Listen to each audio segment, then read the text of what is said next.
Alright, we're going to be doing a quick example of solving trig equations here. So when you're going to solve trig equations, the first thing you want to be able to do is try to factor this in any way you can.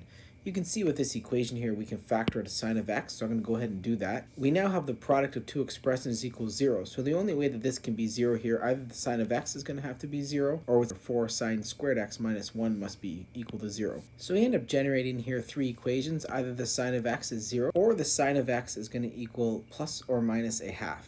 And going ahead and setting sine of x equal to 0, there's two locations on one rotation on a unit circle that happens. That's going to happen when x is 0 or pi. So going ahead and drawing our unit circle here, we can see that when x equals pi over 6 or 5 pi over 6, this will yield a sine of x equaling 1.